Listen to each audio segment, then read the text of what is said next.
Good afternoon, everyone. Welcome to this Monday's Wealth Creation Show. And today we are going to be covering building the foundations. Now, the foundations of wealth and things is a term that is generally used to describe the steps and things that we should be doing to build, sustain, and propel ourselves throughout our wealth journey and bring ourselves to another level that we never maybe thought possible. And Jim, you and I were talking actually just off camera there about, putting yourself, propelling yourself forward into that, from that 95% group to that 5% group. But I mean, what's your thoughts on that? Let's elaborate a wee bit. Well, just so everybody knows what a 95% group is and what a 5% group is, the likelihood is you're probably going to be in the 95% group. You don't really want to be there because that's the one where you'll work till you die, you'll not be able to retire, you'll maybe die before you get to retire, and that's not a great position to be in. That's the 95% group. Maybe because you're actually watching this, you possibly put yourself automatically into the 5% group by what you're doing right now. So let me talk about some common misconceptions.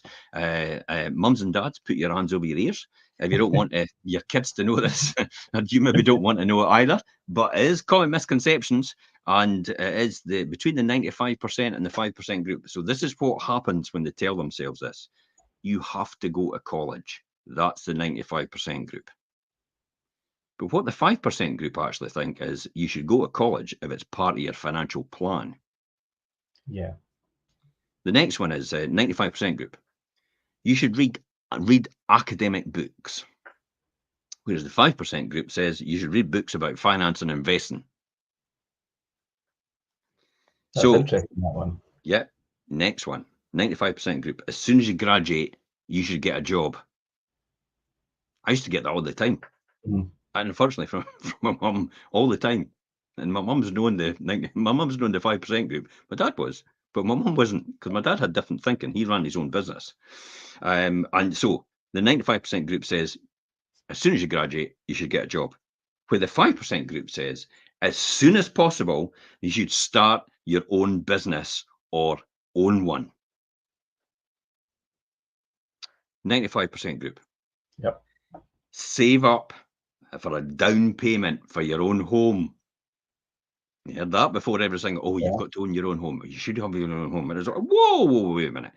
The 5% group says with that is scale your business, acquire assets, and live below your means.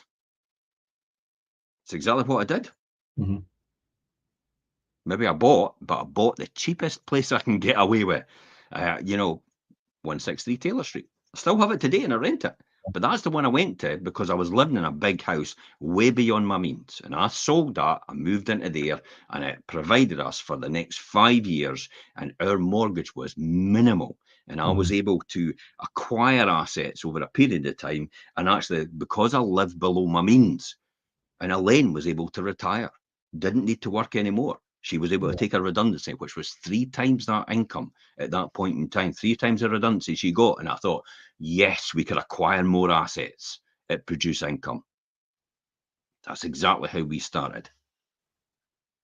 Okay, the final one for me, the 95% group. This is what they say.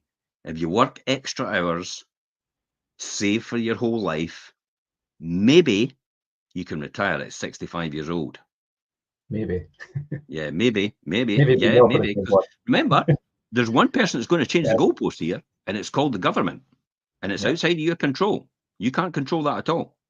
So 95% group think to themselves, if you work extra hours, save your whole life, maybe you can retire at 65. Whereas the 5% group say, if you build assets that pay you every month, you can retire anytime you want.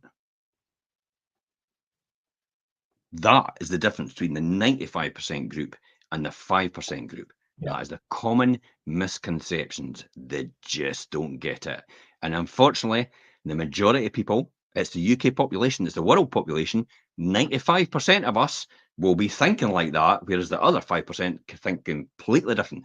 Hallelujah, I'm in the 5%. Yeah. And it's not because of where I am right now, it's because that's exactly how I still think. Mm-hmm.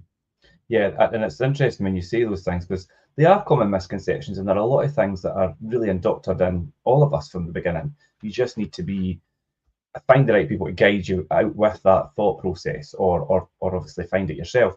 Do you know, it's interesting, we spoke a couple of weeks back, Jim, about the difference between people are just so programmed to let's save, save, save, rather than thinking about let's generate more income. Let's invest, let's invest, let's invest. Save, Yes. save, save gets you nowhere. Mm. Investing does. But you have to learn to do it correctly, and you have to pay. You have to then leave into account the fact that the risk it could come with that. You know, the associated risk Yeah. that could come with it. Save, save, saves like, oh, I'll keep it all and nothing will happen to it because I've got it sitting in the bank. But it's deflating every single month it passes because of inflation, because you're probably getting a lot less, because that's how the banks are designed. They're there to make money out of you. They're not there to make you money. Yeah. So And it's not like you have to save yourself from yourself. yeah, in essence, I suppose. And it's not like you're saying here not to save at all and not to have money set aside and have something to fall back on it. That's not what you're saying. And likewise with the college education and things, we're not saying you don't need to go to college. If it's relevant to what you want to do and what your goals are and what you're aspiring to achieve, then by all means, obviously study and things towards that. It's don't take things too literal. Like don't go to college, don't save completely. It's you need to obviously interpret it and incorporate it correctly into your journey. Okay, let me talk about this in another way. Okay. And how productive you are. And we're going to talk about this, about building the foundations. Mm-hmm. And let me just give you an introduction to this. Imagine waking up every day and having £84,600 in your bank account every day. Mm-hmm. You will have that. And every day at the end, it's gone. Whether you use it or not, the £84,600, whether you use it or not, it's gone at the end of the day. Whatever you wasted, the next day, it just resets to again back to £84,600. I mean, effectively, in this instance, Richard, you would do everything in your power to spend it because you know the next day you're going to have exactly the same again, Yeah. and you wouldn't want to leave or waste any of it at all, would you? No. No, you'd use the best of it, right, every single time. Mm-hmm. And yet you get 84,600 minutes or seconds every single day. So why waste time? It doesn't carry over. It doesn't earn interest. The key here is, though, to take every day and every moment and make something of it. It's all about thinking positive. It's all about looking in the right direction. Where focus goes, energy flows. It's key and fundamental here in this whole thing from beginning to end. Where focus goes, energy flows. So if you've got shit thinking and you're needing a checkup from the neck up, you need to sort that out. You need to start focusing on the right things, the things that will set you free, the things that will get you where you want to be. And now I want to talk about that just a wee bit before we start this. No, you're fine. Let's talk about goals. What do you think goals are for? Goals for me, I think, are, I'm not going to say a finish line, but a benchmark where it's something for you to work towards. But I don't always see them as a finish line because I know if I get to achieve a goal or I get to where I've planned to be, I then have to then think, right, where am I going to go to next? So it's a continual thing. So I would say benchmarks for me in a journey. Good. So what do you do once you get there? Think about where you could go next. Okay, right. However, goals are really for people that just want to win, aren't they? Yeah, well, yeah, you could put it like that, yeah. But processes are people that want to win every single time. Because you could get the same goal every single time. If the goal is to acquire a certain amount of money or a certain aspiration of wealth, you could do that every single time if you put processes in place. This is how fundamental and core processes and systems are to the growth of any business, to the growth of what you want to achieve. Because the goal's only going to get you there once. And then you're going to have to work out how do you do it again and again and again. And then how do you get other people to do it the same thing to hit that same goal? And that is processes and systems that does that. And that's the key in fundamentals. If anybody's running their own business, if anybody's self-employed right now, if anybody's investing right now, you have to make sure you've got systems and processes which make it work. How do you think? What have I adapted here? The Financial Freedom The Blueprint. blueprint, yeah. Yeah, the Financial Freedom Blueprint is a combination of systems and processes. That's all it is. Because I established every single time, wait a minute, this is the same goal every single time I'm hitting. And it's the same, so if I'm hitting that goal every single time, and I'm more or less doing the same thing every single time, why do I not adopt that as a systems and processes in order to be able to teach other people how to do that? And that's what the Financial Freedom Blueprint is all about. And I'll Yeah. talk to you tomorrow, actually, about, and I'll tell everybody else, about possibly doing a one-off training about Okay. risk analysis at the property meet, the property chat on Thursday night in Markinch. Yeah, which A was, one-off training. You will yeah, never get this again. From the Financial Freedom Blueprint. You will yeah, never get this again. You will never get in front of me again. Anybody that's coming at the property chat, and for me to do this again. So yeah, I think I might actually do that, but I'll talk to you tomorrow more about that. yeah, You know, we talk about all this all the time, but yeah, I'll talk to you more tomorrow about that. But I think I'll do a one-off training about a recent example about how I've acquired 2 properties, just to give everybody. I could talk about 9, I could talk about 30, but it's the same principles, same same systems and process, processes yeah. all the way throughout it. Mhm. How I acquired 2 properties, what I did, how I worked it all out, how I was able to make a decision quite quickly, and we'll talk about that more. Let's get on to talk about building the foundations. This is Yeah. key and fundamental in this. Definitely. I am, again, back to systems and processes. Building a Mhm. foundation. How do you think you're going to build a house if you don't first build the foundation? It's key. It's the exact analogy of how everything works.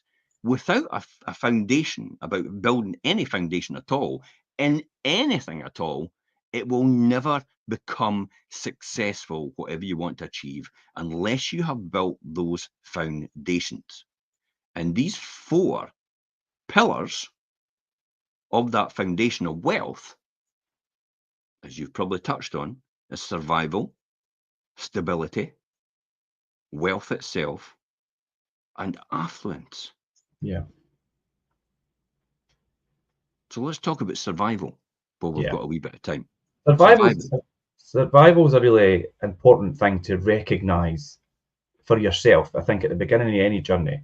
And you really know, and you really to recognize if you're in survival mode is when, do you know, the day-to-day things, when you count down the days until your next paycheck and you're running out of money each month before, do you know, you've got more month than the money, or whatever, whatever the phrase is. Of payday, do you know, payday's upon you faster than you expected, and you have nothing left in the bank, and you're riddled with fear and that negative thinking about your crippling maybe financial insecurities and things. That's when you're in survival mode, and you're truly living paycheck to paycheck, and that whole cycle just keeps on repeating itself each month.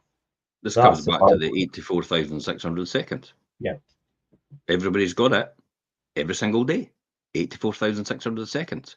How are you using that time? Mm-hmm. Is it benefiting you? Or are you sitting playing a game on your phone all the time? Because that doesn't make you anything at all, does it? That There's just so eats many, up all your time.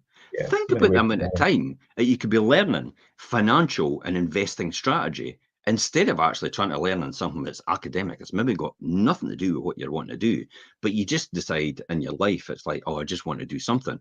If you're going to do something for the sake of doing something in terms of learning or education, then focus on financial and investing. No matter if you have no idea what to do next or no idea what it's all about, or it maybe doesn't float your boat, I would actually say that that's probably the most important thing you could ever learn.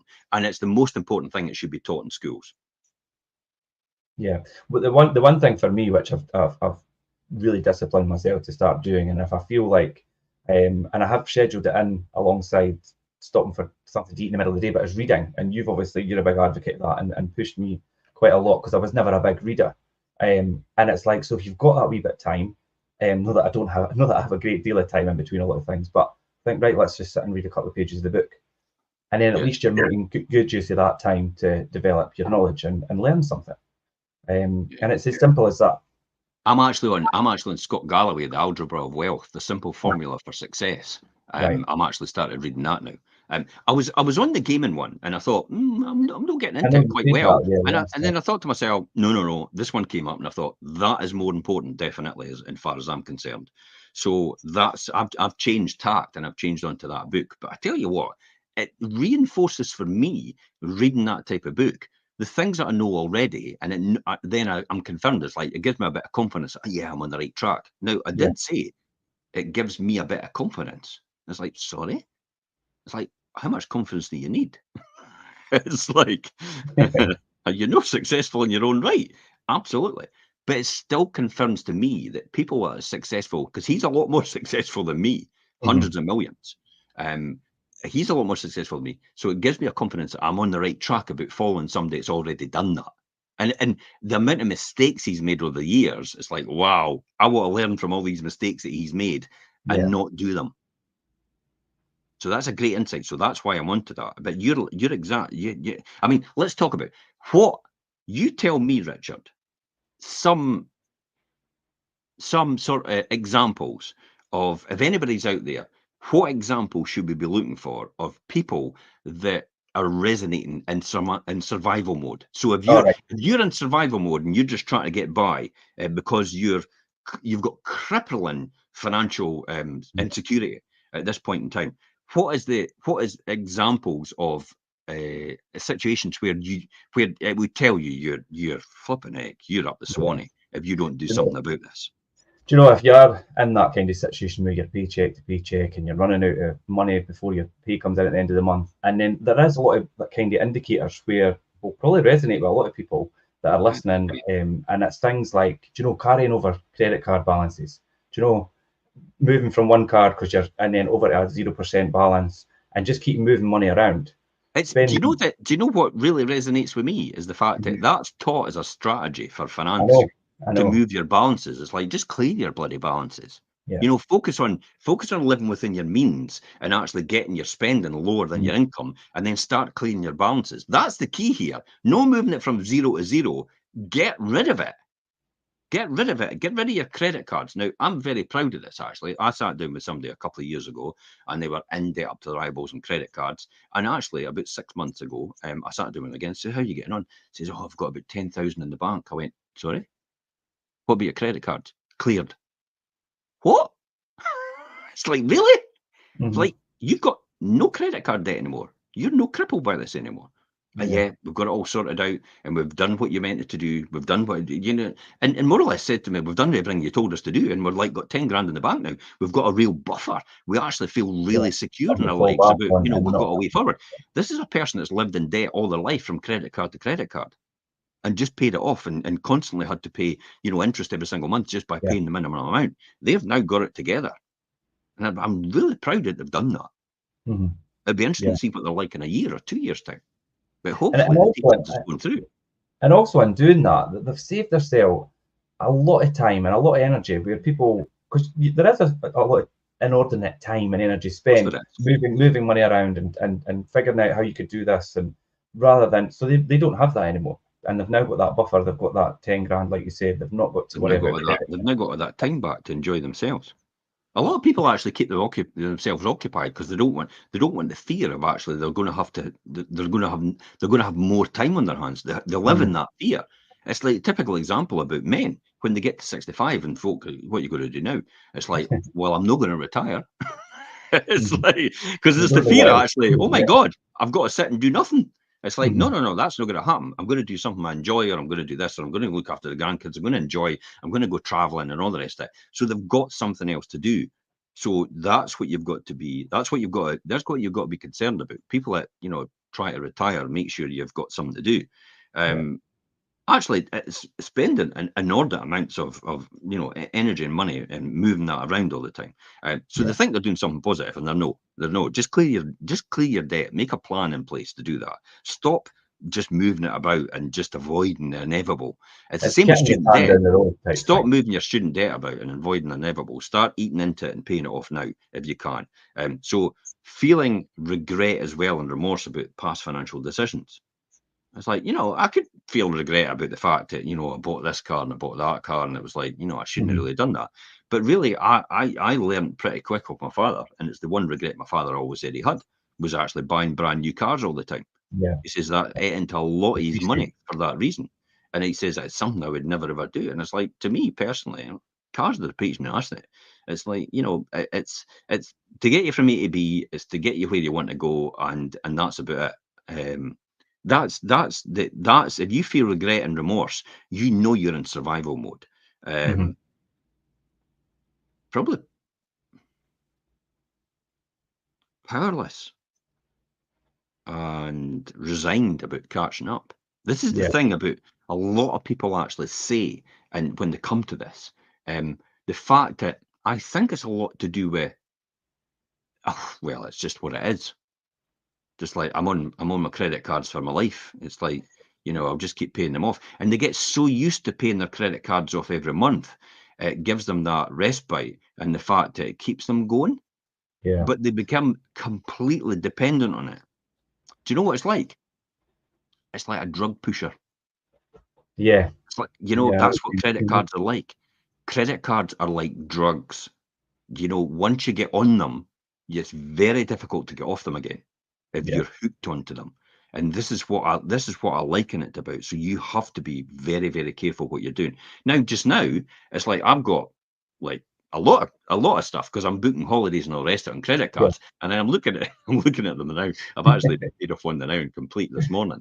But I'm looking at others now and I'm thinking, wait a minute, I've got my tax return to pay, my payment on account.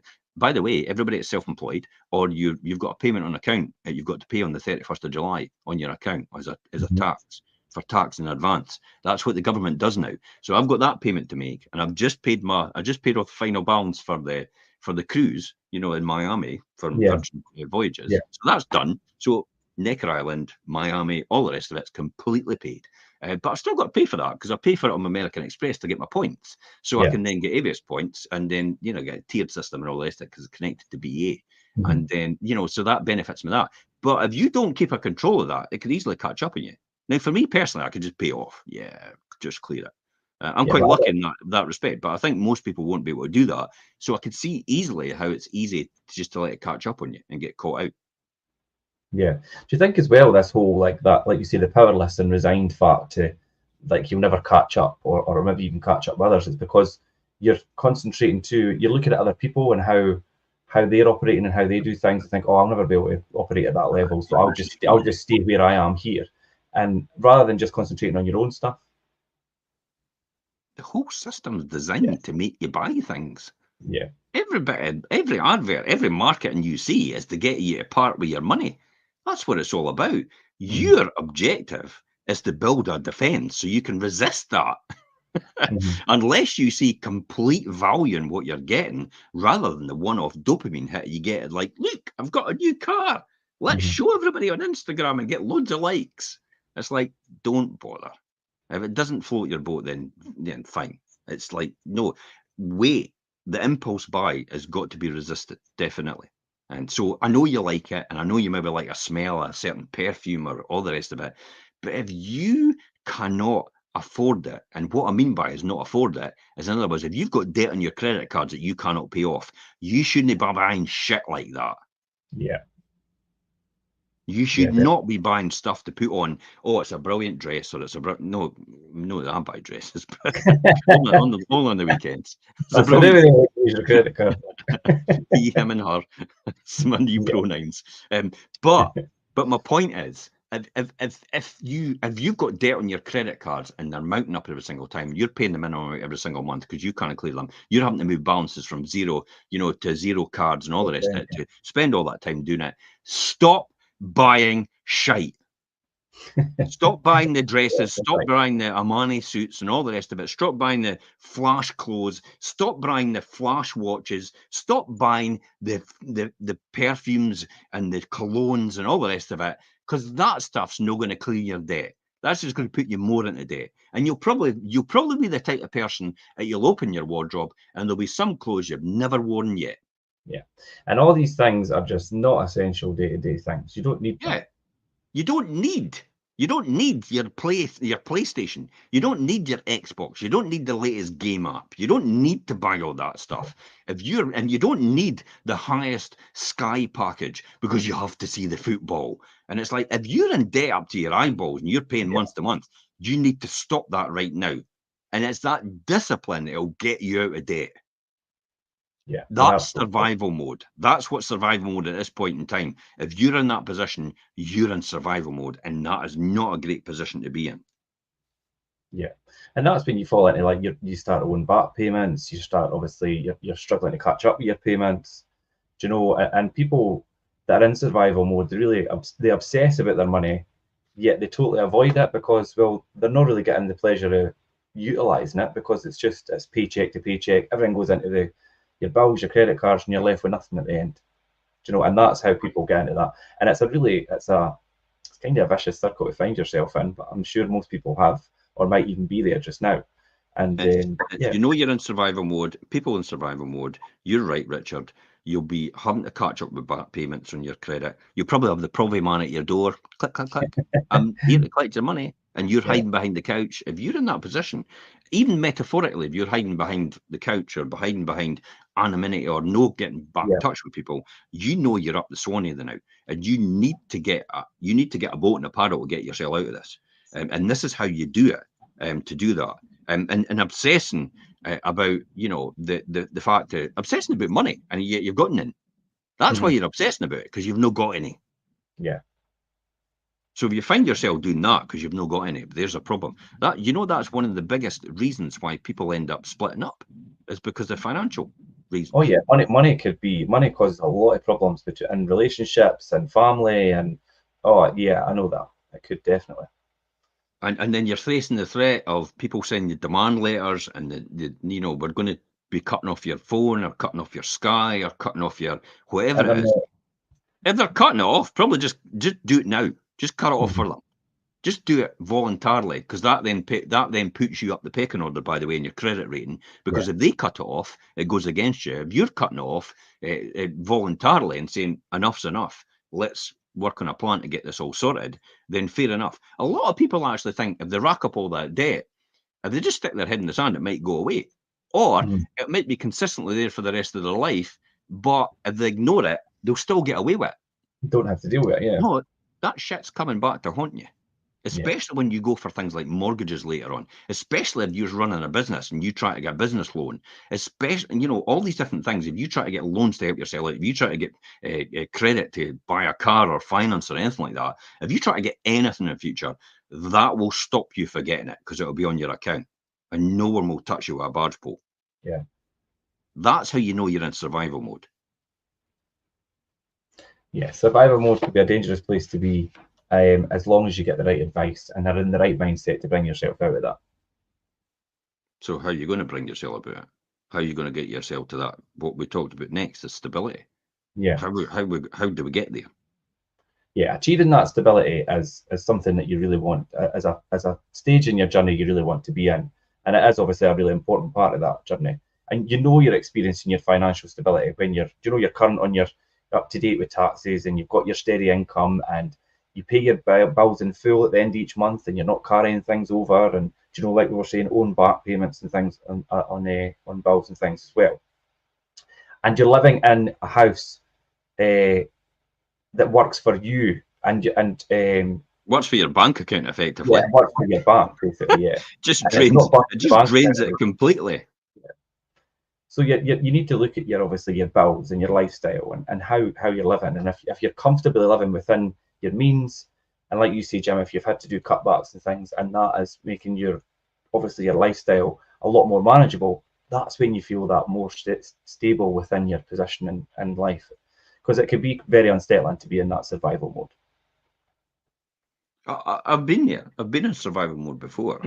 And then I got into stability, obviously, because I got everything under control. But how I did it was I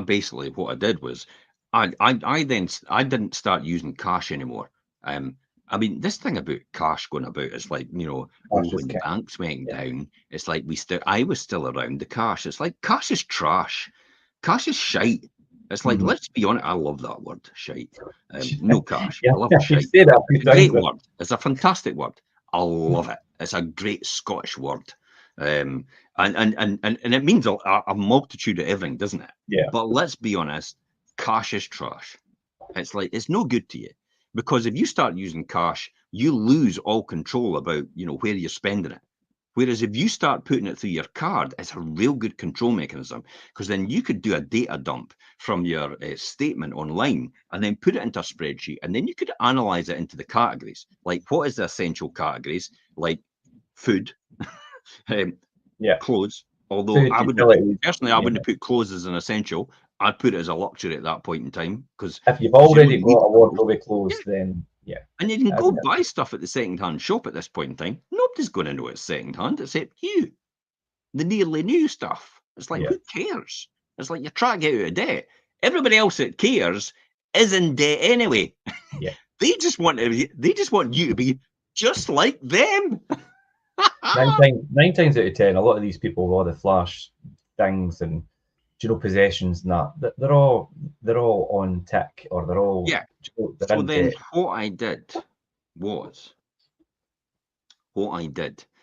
I actually then put it into the essentials. Yeah. Mortgage has to be paid. The car has to be paid. I've got no choice on that, because at the time I had car finance. Then the food has to be paid. How much did I spend on food? And then I got an idea on my bank statements every month exactly what I was spending on. So I knew straight away what I was spending on. So then I looked at myself and I go, okay, I'm spending, £500 every month on food. Every single month almost. It was almost consistent. So we're spending £500 every single month. And then I was going into, can I save anything in that at all? Like, what type of food are we buying? Are we buying own branded, or we're buying branded stuff? I mean, at Kellogg's and everything's a lot more costly than Oh, yeah. buying the local Crownfield at Lidl's. And yet Crownfield, if you look on the ingredients for fibre and protein, is usually higher than the Kellogg's. Cereal is one of the most processed stuff as well, and sometimes the branded stuff's the worst for it. Because they're just Oh, the putting in goodness. sugar. They're putting Yeah. in loads of sugar to make it nice. So it gives you a wee dopamine hit, because that's what sugar does. It gives you the rush. So you feel good about it when, oh, I like that. I love that. Oh, I love Weetabix. And it's like, that's because it's got more sugar in it. Mm-hmm. It's got more fructose and stuff like that in it than the normal Weetabix in other places. They just put that in to get you addicted to it. So you end up choosing that. And plus the fact, you feel good about yourself because you're buying a branded goods rather than actually buying own branded. I feel better about myself when I buy own branded, believe it or not. I've Yeah, taught myself to, that like, wait a mindset. minute, own branded, cheap as chips, good quality, because I do check the ingredients, is far better than coming through with all the crap of the day that you've bought because it's all branded. By the Yeah, way, you don't need things like you don't need Baby Bells. Like, just buy a slab of cheese and cut it up. It's a yeah. lot cheaper than buying a Baby Bell, and You I actually love get Baby Bells. the wee mini sticks of cheese. Like it's like the little or Aye, the Aldi. Yeah, strips. yeah. I used to. No cheese strings. It's actually just like wee cubes of cheese. Aye. It's supposed to be a baby Yeah, bell. you could work it out how you do it. We used to buy, instead of buying, slices of ham in a packet, Mhm. Yeah, we used to buy a whole pork, and then we used to slice it ourselves with a slicer. We used to have a mhm. slicer and slice it all, and then that was Right. split up for all the kids' lunches every single time. And Yeah. that's a huge cost saving. That's about half Mhm. the price to buy the whole thing and just buy a side of pork and just actually get a slicer and slice it up automatically, and then use it all through the week for the kids' Yeah. meals and everything, and the The lunches. snacks when they go to school. These are all the things that you can save money on when you do that. Let's move on from there. There's where I came to the non-essentials. Yeah. To be honest, non-essentials for me was clothes. And then other things as well, as like, do you really need the fancy holiday that you're going to? Or can you get away with just taking an off-peak, maybe to Spain? For example, I just checked the other now, Richard, for Yeah. December. You know what? You know I'm not going to the Christmas party. Yeah. It's like on the 14th to the Monday, so the Friday to the Monday, and it's 150 quid from Edinburgh to Faro. There and And I, back. 150 quid. There and back to Faro. It's like, what? And yet, 150 quid would be here at Pitlochry. Yeah. And it would be Baltic. And yet at that time of year, it's 20 degrees. Yeah.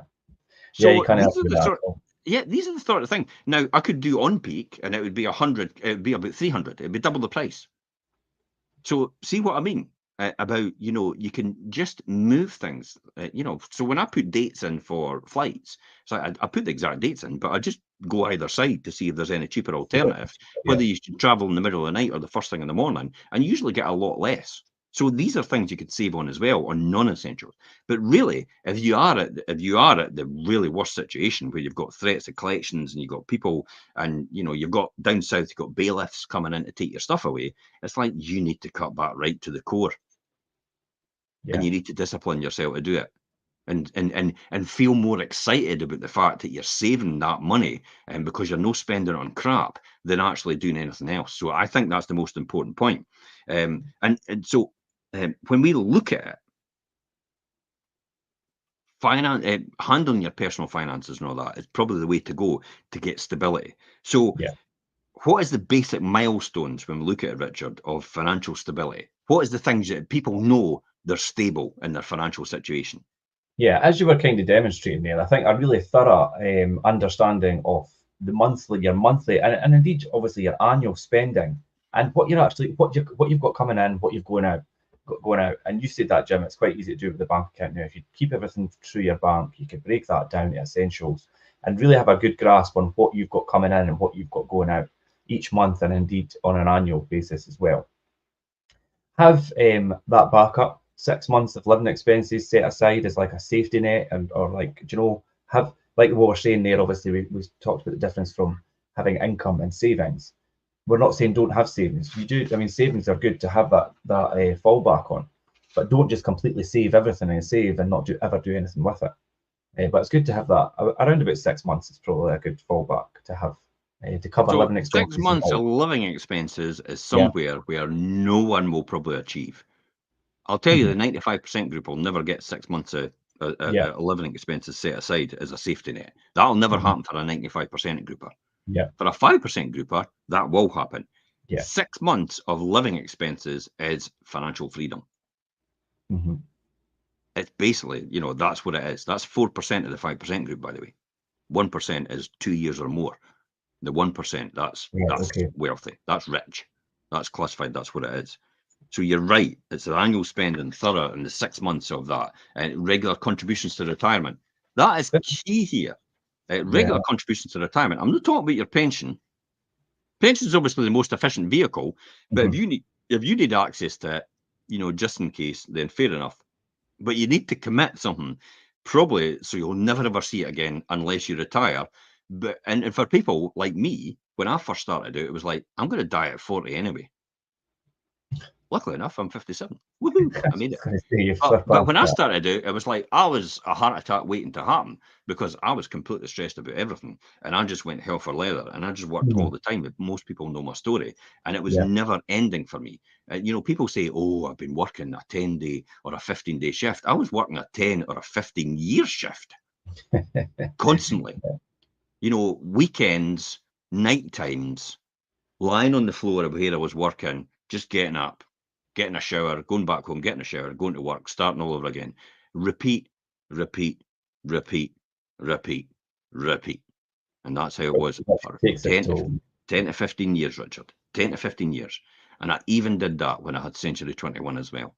It was just Mhm. repeat, repeat, repeat. I was working at 4 o'clock in the morning, 3 o'clock in the morning, 2 o'clock in the morning, Yeah. because I was sending emails at these I times, was and I just was going to sending say, I emails to got your customers email. as well. So I was working constantly. So it was probably more than that. And then I went through all over again after getting out of it. I don't know why, because I just thought that was the only model you could follow. But then I Mhm. realized from other people, far more successful than me, that's not the model that they follow. That's what I was just going Mm. to ask you. I was like, when or how did you get that realization or that shift in your mindset that this is not how I need to do it? And because you operate totally different nowadays. Because when I was I thought I was going to be a millionaire being an accountant. Honestly, when I first started to train to be an accountant, I had this impression that I was going to be a millionaire. And then when Mhm. I got into industry, it was like 25 grand a month. It's like, really? Is that it? 25 grand, sorry, a year. At Yeah. 25 grand a month. I was just going to say. Think about it now. It's like, maybe I wouldn't be able to live on that anymore, actually. Well, I would be able to live on that, because I would live on a far less than that. But I've got that financial net now, damn that. Yeah. So 25 grand a year, and I was like, that's not going to set me free. It's like, then I worked it out, and then I thought to myself, wait a minute, this isn't right. I'm still working, and nothing's going to get better here. And all I'm going to do is and then I started to look at everybody else, and luckily enough, that's when I met my mentors, when I started to think like that. And luckily enough, I met my mentors. Point of readiness, remember, these people were probably all about all the time, because that system that I was involved in was going around for years. And possibly somebody asked me before about, you want to get involved in a business opportunity and get, see an insight. And I probably dismissed it, or just never even got back to them. But it was point of readiness for me, because then I realized I wanted more. I wanted more. I wanted more for me. I wanted more for my family. The day my daughter was born, well, the day I married or I met Elaine was the day I started to change for the better. The day my daughter was born was the day I changed forever. Because then it wasn't all about just you or just you and It was Elaine. never about me, and it's still never about me. It's about my children. It's about my wife. It's about the great-grandchildren, the grandchildren, the great-great-great-great-great-great-grandchildren. In 100 years' time, when I'm still not here, this will keep them all surviving financially. Yeah. That's what it's all about for me. And that's what we say about it. You say about obviously regular contributions to retirement, and people might think, oh, well, I've got my workplace pension. No, that's not what we're talking about. That's never going to stay. No. You need to have a personal pension, and you also need to have that side hustle, that extra income generating money for you as well. Oh, absolutely. Help you. Yeah, that's what we mean. If you don't have that, you're screwed. I mean, even I've got my pension still, because it's great and it's tax efficient. I can put money into it and I'll get an instant uplift. I'll also bring myself down to low rate taxpayer from higher rate. Happy days. Yeah. It's, this is the way you should be doing it. When you understand the mentality and the logic of how everything works, it's one of the biggest things you should ever get involved in when you get a lot more wealthier, is your tax position and learning about where that is and learning how to make that efficient, and also actually finding the right people to talk to do that for you, potentially. Yeah. I think, and as well, finally, just on the stability part, it's about having, you'll feel stable in things in your current position as you've got a lot of like your ducks in a row. And that's things like, Jim, you've got, for a long time, you've had private healthcare, and people have got like proper home and car and life insurances and things. You've got all those things in place, and you've got, well, like, interestingly enough, I don't have private healthcare. You'll be surprised about that. I could just pay for it. I'm all right. I thought you were Sue Booper. No. I just pay for it. It's like I could afford to pay for it. You're in that position, you could do that. So that's what I mean. That is my private healthcare. My private healthcare is I've got my own fund that can pay for it, and more than likely it won't need to pay for it. So therefore, the fund's intact, and that's what private healthcare is. Bupa's got their private healthcare plan for everybody else. I've got my private healthcare plan for me and Elaine and the kids, and possibly some of the other members of the family if they ever need it. So, that's what this fund, that's what me building a fund was all about. I'm effectively just a fund manager. That's all. It's a whole different way of thinking about things in terms of what it is. But absolutely, when you've got a bit. Now, I've got, I don't even, good, I'm away in a different category. I'm probably the last one, affluence. And we'll talk about that. How do you know when you're affluent? If you know you're stable when you do have that appropriate insurance, possibly for your home, your car, your life, and your long-term care. You're stable when you've got that. That's a good indicator. You're stable. But when you come to the next one we want to talk about is wealth. It depends. The dictionary defines wealth as an abundance of things. Or money. Things or money. It's like, to me, that's no really wealth, as I say. But this is not to put people off listening to this, or put people off, saying, oh, well, Jim agrees with us. It's like, I'll just stay poor for the rest of my life because I'm really wealthy in Jim's opinion. No, you're not. You're skint. You're living from credit card to credit card. You're living from month to month. You won't last if anything happens to you and your ability to perform. especially if you're self-employed. If you hurt yourself or you're a joiner and suddenly you cut right through your hand, you're screwed. Your ability to generate income Your is just ability to perform is gone completely. Yeah. A pilot's ability to perform, a doctor, a surgeon's ability to perform is gone if they do anything with their hands. Anything happens to their brain. If they come off their bike and hit their head and they've got concussion, they're going to have to be assessed before they even get back in the door. And that could have a huge implication. Hence the reason why these people take out appropriate health insurance and insurances. I've got an insurance on a lane. I don't have any insurance on myself because a lane's got quite a lot of mortgage. I would want to be paid off straight away if anything happens to a lane. So I've got insurance for a lane on a certain amount of mortgages for that reason. Because that's me playing the downside. And that keeps it minimal. So that's why you know you're in a stable position. But wealth, again, as I said, it's about, you know, the archaic definition, you've got it written here, Richard, is well-being or prosperity. Wealthy people demonstrate security, definitely, and they exercise their right and deservedness to choose. This is what other people envy about wealth, about people with wealth. This is why we talk about eat the rich quite a lot, where people can all take this impression about you've got wealth. That's not fair. Why have I not got it? Well, there's a point that I saved all my money instead of pissing it up against the wall every week. And then there's another point that I actually invested in my education instead of just having parties every weekend and you know and just living life to the fullest and taking everything out and sucking the whole marrow out of life. I paid a price to get my wealth. You didn't. So that's not the case. You shouldn't just take it from someone. If they've done that and they paid a price, you shouldn't be taking it from someone else and giving it to someone else that's not done anything. You can help people that are vulnerable. It's no choice because of their circumstances, because of the way they are. Maybe it's the way they've been born. Maybe it's the way they've had an accident and they're no longer able to help themselves. Or that's the people that deserve that. The people that just don't do anything, effectively, let's talk about work shy. It's like they don't deserve it because they're work shy. So wealth. It's the men and women have transcended in the daily and the concern over their bank account balances and now giving them now giving back to themselves and their families and the society. That's how you know you're wealthy. Not that being wealthy gives you permission to stop caring, as I said before. This is quite important. Yeah, definitely. Money is a great tool. Now, one of the things and I'll talk about it now anyway, because I've talked about it already. Unfortunately, I lost a friend at the weekend. And circumstances, you know, it was self-inflicted. Now he's gone.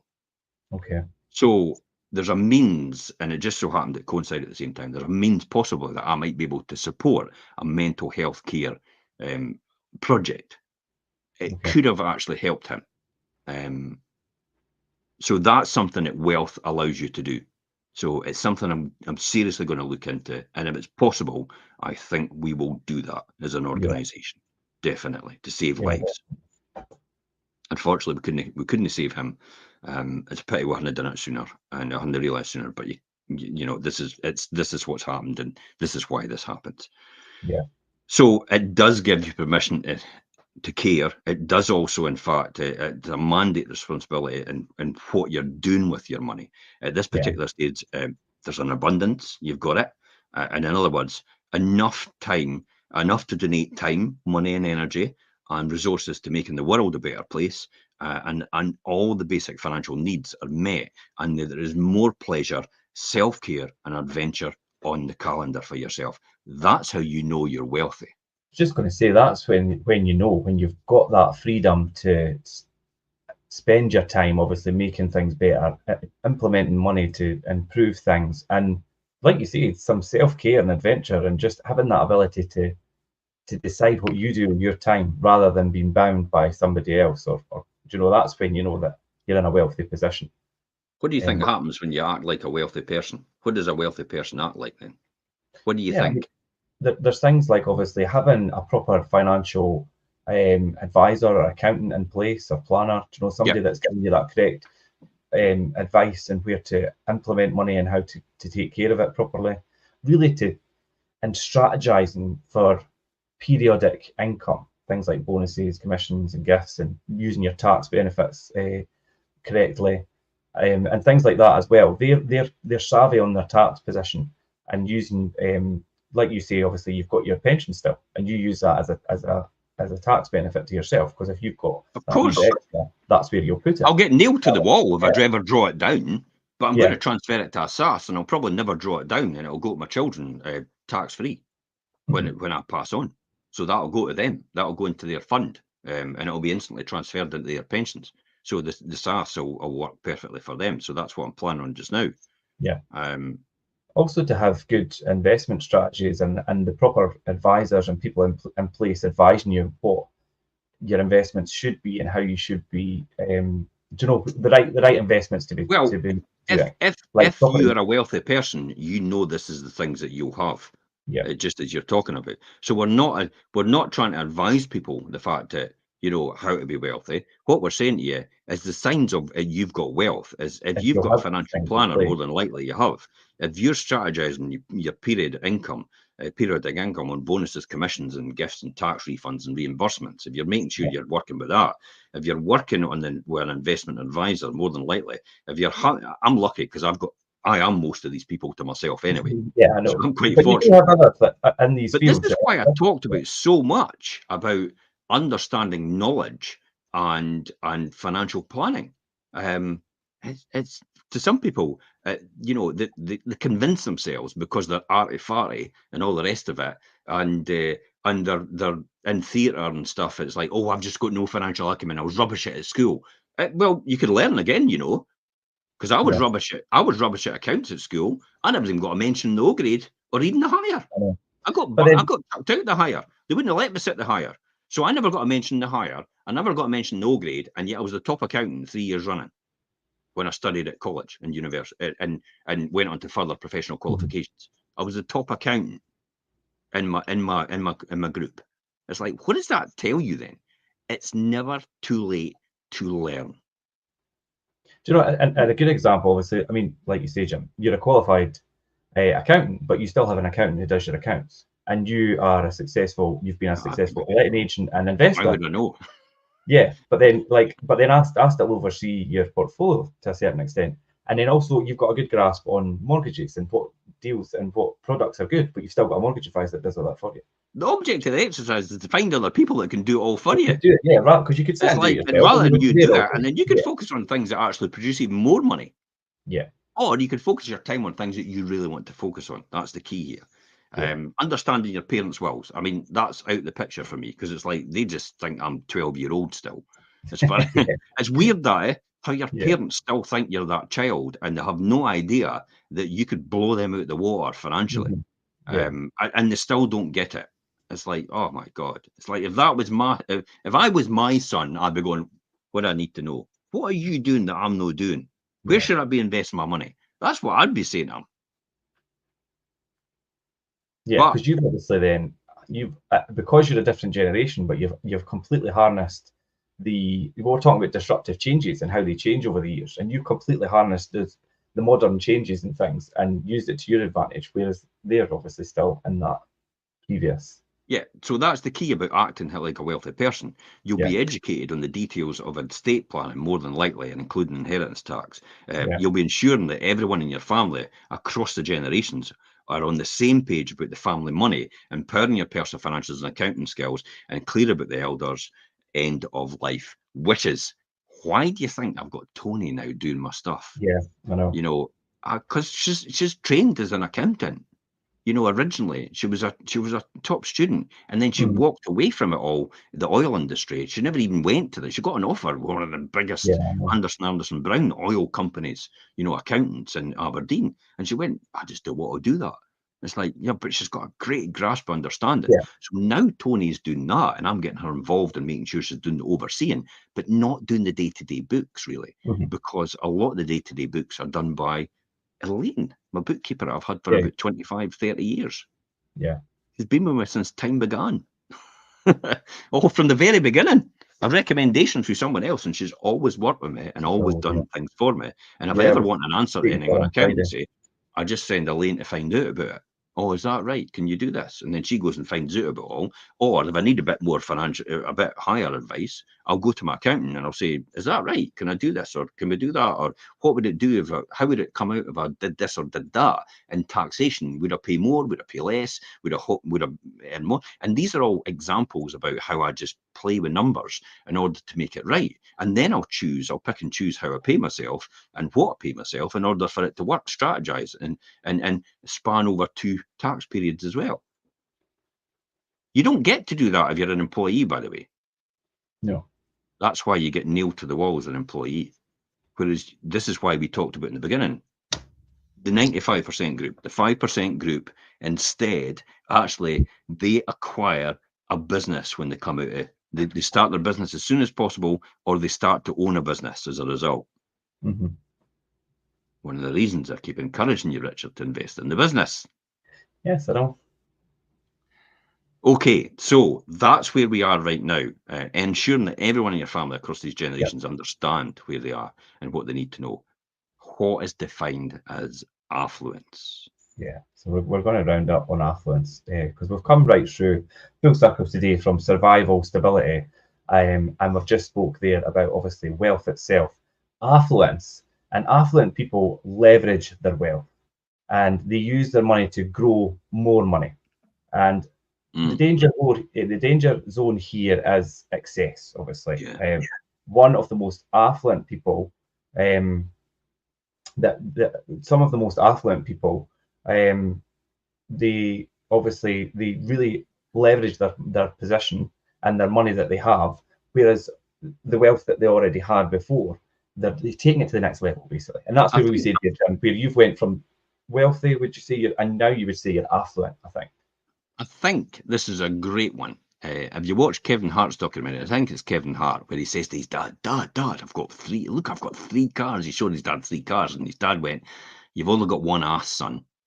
In other words, you can only drive one at a time. Why have you got 3? What is the point? And Mhm. so unless they're collectibles and you're going to make money out of them, they're held Yeah. as investment purposes. Some people do. They buy them brand new, they put them in a showcase in their room, and they never touch them ever again. And they're collectibles. They never take them out anywhere. They just sit almost like a huge Matchbox car Mhm. in their display cabinet, and they're in their big massive. Look at Jay Leno, one of the biggest collectors. Leno, yeah, he's got lots, yeah. Yeah, he doesn't really go out and drive them. And if he does go out and drive them, he'll drive them on the driest day ever, and he'll take them to a racetrack where he'll drive them. There's no way he's ever going to take them out on the road, more than likely. Hmm. It could damage the car because he's no daft. Yeah. And this is why you said about if you've got 26 magazine subscriptions, you're not going to read one at a time. You're And never that going to read it. So why have you got all that? and that's where there could be some pitfalls when people, when affluent people, they could sometimes develop maybe an unhealthy or an unconscious relationship with their money due to maybe outsourcing or overdoing things or completely overwhelming. Too much stuff, too much houses, a loss of contact with maybe just the simple and natural and the connected feeling and Yeah. for meaningful experiences and things. They've lost that kind of. Well, Do you know that's people on another level? here's good examples of this. I could have bought another house somewhere else. Yeah. Another one. Now, this isn't houses that earn money, because that's a good one. Yeah. Houses that produce Yeah. income, that's great. But we're talking about, affluent people generally buying houses that are costing them money. So your classic example is somebody like MC Hammer did it. MC Hammer ran out and bought loads and loads of real estate, and the next minute he was bankrupt. Mm-hmm. He wasn't making money with it. He was just buying loads of real estate just to have houses that he could live anywhere in the world. And the classic example is Monaco right now. Somebody keeps mentioning Monaco, and I keep getting drawn to Monaco.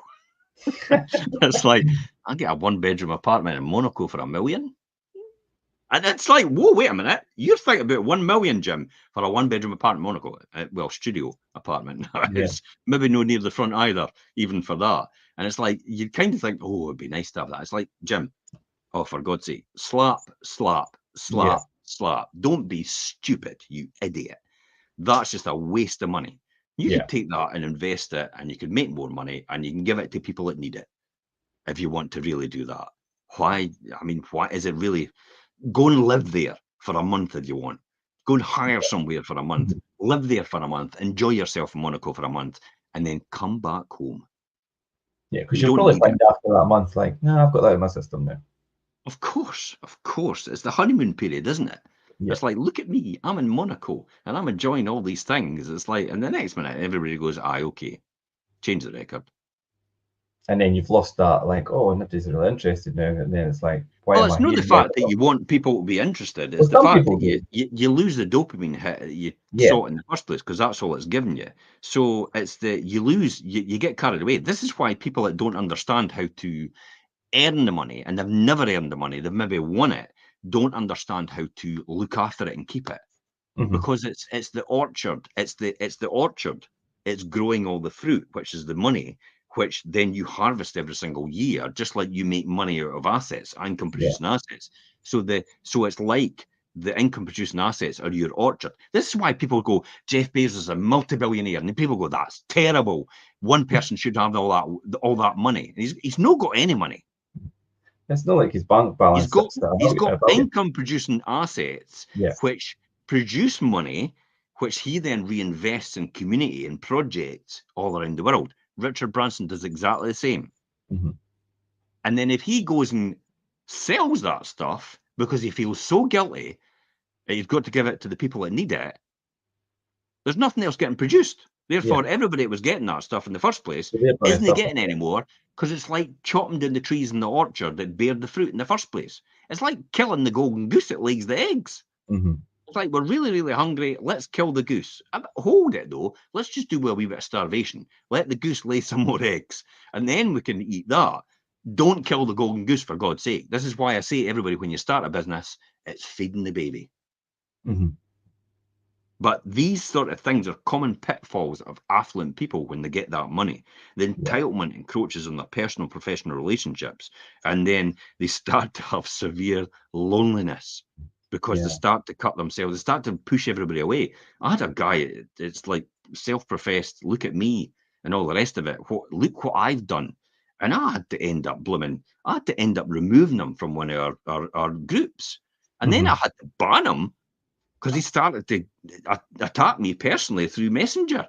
And it's like, and that's you out. And all I said to him was, look, just slow it down, take it easy. What do you mean take it easy? It's like, whoa, like, wait a minute. All I'm asking you to do is slow it down, take it easy. No, I'm not doing it. It's like nobody's done this. Whoa, wait a minute. You've only just arrived in this group. Slow it down, take it easy. Just listen to me. No, I'm not doing it. It's like, that's you banned. Off. Yeah. It's like, I've not got time to mess about with one person. You've not got time like, to try and, That is probably the exact person who is extremely affluent at this point in time, and he's now fallen into these common pitfalls. Look at me, how entitled I am. Yeah. Bow down to me. And it's like, I couldn't care less. You shit on the bog like everybody else.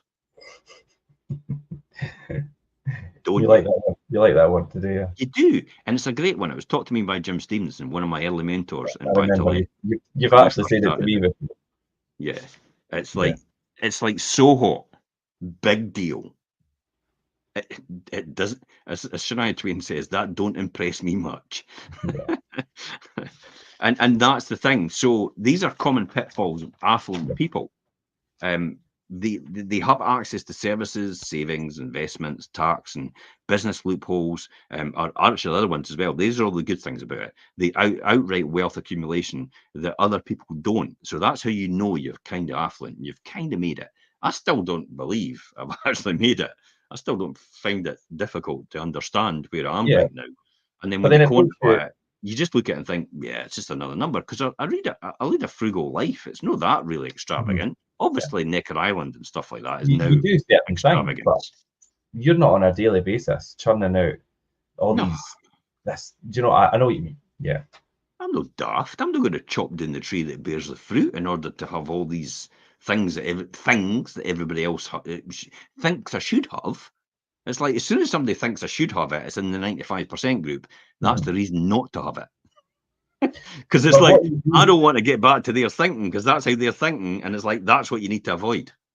What you do have as an affluent person, though, and I know you exercise this, is you've got that extraordinary opportunity and that responsibility, which you take quite seriously, to channel your flow of energy and use things for the good and the good of others, and to lift other people It's up. quite interesting because I was speaking to somebody really successful, as far as anybody else would be concerned, at the PIN meeting, the Property Investors Network, Yeah. on last Thursday in Edinburgh, and he was saying to me, "So what's it all for? What are you trying to achieve, and all the rest of it?" And you know, you're doing all these videos and everything like that as well. You know what if nobody watches them? I went, I'm not caring if nobody watches them. It's like, even if nobody's watching them, I'm no bothered. I'm no bothered. This was all designed to put something on record instead of writing a book for the next generations to come. So we've got a separate channel that nobody knows about. This is on the Five Properties channel on YouTube, but there's another wealth creation channel which is separate, which is my personal project. And all these wealth creation videos go onto that channel, and that will be kept purposely for the next generations of my family. Yeah. Because when I'm pop my clogs and dead and gone, they will still see all this information, and it will still be completely relevant then in 100, 200 years' time, as it is exactly today, and it was before. So, and he went, "Oh, all right, okay." I thought you were trying to sell courses. I went, "No, no." That's No again. intention. That's It again. reinforces my learnings, but it keeps me on point, and it become a student of life. But it also helps you, Richard, and reinforces your learnings and teachings. Oh yeah, definitely. But then it just reinforces what you said at the start of this show, that what that guy is saying to you is the misconceptions of the 95%. He thought you were trying to sell courses. Yeah. Now, it's profitable behave, like what you've got written here, experiences and feelings at more than one stage in your time. Conflict and stress over money arises when the outside doesn't match the inside. Sometimes people have this stuff, but are emotionally exasperated over money anyway, while others have little or nothing and have complete joy, gratitude, faith, enough to add years to their life. Yeah. That sounds a lot better, doesn't it? And do you think that that mindset and that positive thinking and feeling can extend your life? I mean, you're planning to be doing a marathon at 100. Do you know? Of course it does. Yeah. Of course it does. I want to do a triathlon at 100, actually. Yeah. I was all of a sudden, there's like things coming on Facebook about there's this woman that runs 36 seconds for the 100 meters or something at 106-year-old, and I went, damn, I'm going to have to beat that now. I'm going to have to live longer now. It's like, okay, and I'm going to have to make sure I live longer. So that's 50 years away from now for me. 50 years. I've got to live another 50 years to beat that record, and I have to run 100 meters in 36 seconds. And even by that time, somebody will have run it quicker. So I'll have to make sure I'm even better. So in years, I probably will be selling courses at 100. But I'll be teaching people how to live longer, because I'll be 100 and I'll be doing a triathlon and I'll be doing, marathon, and I'll also be, so I will be the Wim Hof of, that sort of generation in 50 years' time. If you're at that stage in life, and obviously you've been successful, and I'm sure people will want to listen even more and pay for a course if you're going to tell them how to get to where you are. If you're at 100, and I'll sell courses and I'll just give all the money away to charity. It'll be great, and the people that really need it. So that's all I'll do. You need a bit more knowledge. I'll just, okay, pay for it. You can afford it. You pay for it, and then I'll give it to the people that need it. That's really it. That's the whole point. Do you know the world would be a lot better place? And there's one solution to this. The world would be a lot better place if we all followed this advice. Yeah. Mind your own business. That's it. Oh, yeah. That would solve everything. But everybody gets mind too your own involved. business. Everybody gets too involved in everybody else. And what's the other one we say is what someone else says about you is nothing to do with you. It's none of your business. Yeah. What somebody else thinks about you is absolutely none of your business. Yeah. It's got nothing to do with you at all. Yeah. And just the world would be a better place if we just all minded our own business. You could have the last word here, Richard. Yeah. I'm going to wrap that up there. That was quite a good session, actually. And I think just finally to say, obviously, when your personal visions or your financial and emotional security is completely fulfilled, or at the very least your actions are in integrity with your intentions and goals and your lasting peace and things, peace of mind, then your peace of mind about money and things then becomes possible. And I think that's what we're trying to cover today, and just to have that right mindset. So and thanks again, obviously, Jim, for your great insights into that, and obviously sharing your own stories. So we'll leave it today, and we'll be back next Monday at 12:30 as usual for the Wealth Creation Show. Thanks everybody for joining in. Thanks.